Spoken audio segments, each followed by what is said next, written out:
নমস্কাৰ বন্ধু বান্ধৱীসকল পুনৰ আৰু এটা নতুন ভিডিঅ'লৈ আপোনালোকৰ মাজলৈ আহিছোঁ নোটিছখন পাব্লিছ হৈছে কৃষ্ণকান্ত সন্দিকৈ ৰাজ্যিক মুক্ত বিশ্ববিদ্যালয়ৰ অধীনত নোটিছখন যোৱা 19 তাৰিখে পাব্লিছ হৈছে এইটো নোটিছখনত specially degree 4th semester new আৰু অল্ড কোৰ্ছৰ বিষয়ে আলোচনা কৰা হৈছে তে সবিহে আমি আলোচনা কৰিম আজি নোটিছখনত কি কথা কৈছে কাৰ কাৰণে নোটিছখন যে ইয়াত নোটিছখন যদি আপোনালোকে প্ৰথমতে চাই নোটিফিকেশ্যনত মেইন যেটো পাৰ্ট আছে কৈছে degree 4th semester new and all course examination 2022 regular and back are postponed to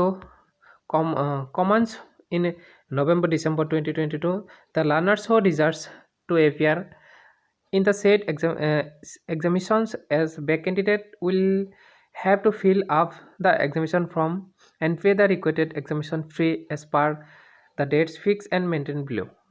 যে নিউ আৰু অল্ড কোৰ্ছৰ 2022 নৱেম্বৰ ডিসেম্বৰত পৰীক্ষা হ'বলৈ গৈ আছে আৰু যিখিনি বেক ক্যান্ডিডেট আছিল তেওঁলোকৰ এক্সাম হ'ব লগতে ফৰ্ম ফিল আপ কৰিব লাগিব ফিক্স ডেটতে আৰু যিখিনি তেওঁলোকৰ ফিস ফাইন আছে এইখিনি ভৰিব লাগিব আৰু ইয়াত মেইনলি যেটো কোঅৰ্ডিনেটৰ আছে কোঅৰ্ডিনেটৰ কথাখিনি কৈছে যে the coordinator must submit the statement for back candidates along with the subject and fee payment details coordinator হেখিনি তেওঁলোকক জনাই দিব লাগিব লগতে লাষ্ট ডেট অফ ফৰ্ম যেটো ফিল আপ আছে ইয়াৰ লাষ্ট ডেটটো উল্লেখ কৰিছে ইয়াত দুটা আপোনালোকে লাষ্ট ডেট পাব এটা হৈছে আপোনালোকৰ উইথ ফাইন আৰু উইদাউট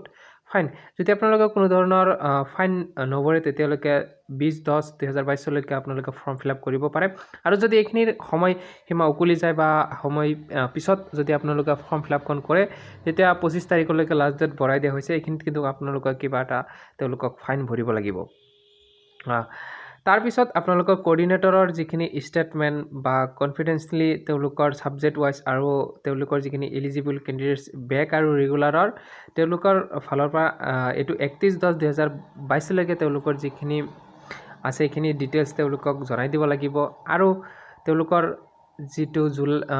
সকলক জনাই দিব লগতে তেওঁলোকৰ যিটো নৱেম্বৰ আৰু ডিসেম্বৰত পৰীক্ষা হ'ব ইয়াৰ বিষয়ে তেওঁলোকক জনাই দিব বা আপোনালোকে ইয়াৰ বিষয়ে সবিশেষ তথ্য জানিবলৈ আপোনাৰ যেটো ওচৰত থকা আপোনাৰ যেটো ষ্টাডি চেণ্টাৰ আছে তাতে যোগাযোগ কৰক তাৰ ওপৰত আপোনালোকে ডিটেইলছখিনি পাব যদি আপোনালোকে ইয়াত কিবা বুজি পোৱা নাই বা কিবা অসুবিধা আছে মোক কমেন্ট বক্সত জনাব মই যিমান পাৰো আপোনালোকক ৰিপ্লাই দিবলৈ যত্ন কৰিম